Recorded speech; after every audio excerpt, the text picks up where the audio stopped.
Good morning student. Twelfth class student, जैसा कि आप लोग जानते हो कि इस समय हम लोग हेलो एल्केन्स और हेलो एविन्स की स्टडी कर रहे हैं। तो हेलो एल्केन्स और हेलो एविन्स में आज हम कुछ महत्वपूर्ण नेम्ड रिएक्शन देखेंगे। तो चलिए हम लोग स्टार्ट करते हैं। सबसे पहले हम लोग देखेंगे फिटिंग रिएक्शन।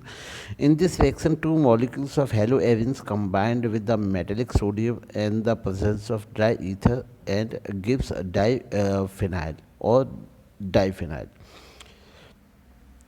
तो अगर हम बात करें फिटिंग रिएक्शन की, तो फिटिंग रिएक्शन में बच्चों ये जो आपका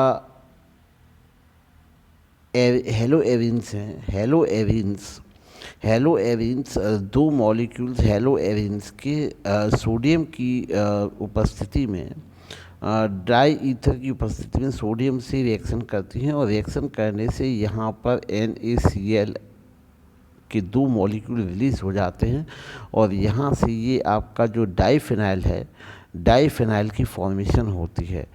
तो this is a example of fitting reaction. This is an example of fitting reaction and by the formation of diphenyl. तो फिटिंग रिएक्शन में आपका जो डाइफिनाइल की फॉर्मेशन होती है।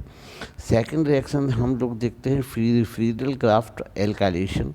तो फ्रीडल क्राफ्ट एल्काइलेशन में हम लोग देखेंगे कि benzene and other aromatic compounds react with the alkyl halides.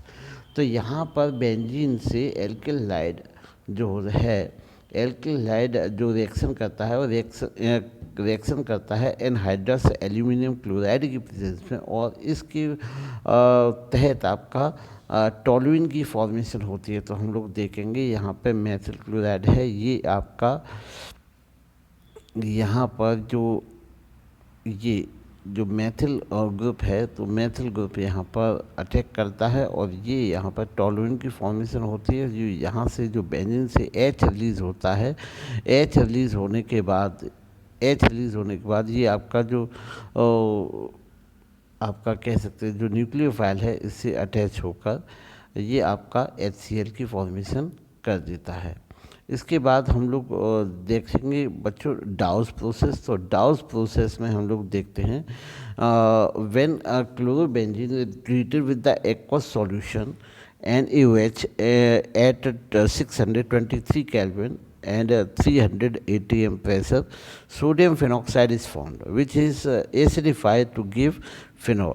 तो यहाँ पे जब क्लोरोबेंजीन है, क्लोरोबेंजीन को हम सोडियम फिनॉक्साइड सोडियम हाइड्रोक्साइड के साथ रिएक्ट करते हैं, तो यहाँ पर आपका सोडियम फिनॉक्साइड बनता है, और सोडियम फिनॉक्साइड को हम किसी भी एसिड के साथ एसिडिफाई करने पर यहाँ पर आपका फिनॉल प्रिपेयर हो जाता है। तो हम लोग देखते हैं डिटेल में कि यहाँ पर किस प्रकार से ये क्लोरीन बेंजीन है। क्लोरीन बेंजीन यहाँ से सबसे पहले इसका हाइड्रोलाइटिक फिशन होता है, ये Cl- और ये आपका प्लस अलग हो जाता है। फिर यहाँ पर आपका Na और OH-, ये जो प्रोसेस है, तो यहाँ पर ये सबसे पहले हम लोग कह सकते हैं कि ये एक SN1 प्रोसेस से जो रिएक्शन होता है, तो ONA की फॉर्मेशन होती है। ONA की फॉर्मेशन के बाद जिसको हम लोग सोडियम फिनॉक्साइड कहते हैं, सोडियम फिनॉक्साइड को हम लोग एसिडिफाई करते हैं,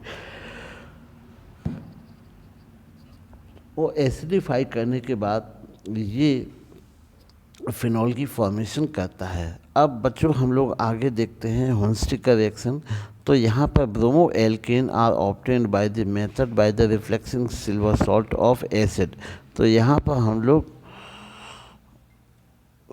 लोग सिल्वर ऑक्साइड के साथ रिएक्शन करते हैं, और सिल्वर ऑक्साइड के साथ रिएक्शन करने के बाद ये ब्रोमीन के साथ एसीटेट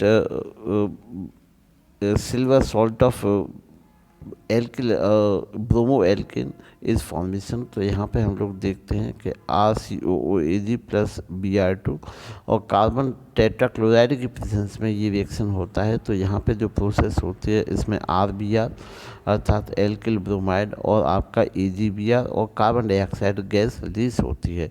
जैसे हम लोग देखते हैं ये सिल्वर प्रोपियोनेट है, सिल्वर प्रोपियोनेट ब्रोमीन के साथ कार्बन टेट्राक्लोराइड की प्रेजेंस में एथिल ब्रोमाइड, सिल्वर ब्रोमाइड और कार्बन डाइऑक्साइड की फॉर्मेशन करता है। तो इस प्रकार से बच्चों ये कुछ महत्वपूर्ण केमिकल रिएक्शन हैं जो एग्ज़ाम के लिहाज से बहुत ज़्यादा इम्पोर्टेंट होते हैं। तो उम्मीद है बच्चों को ये रिएक्शन सभी समझ में आए होंगे। Thank you.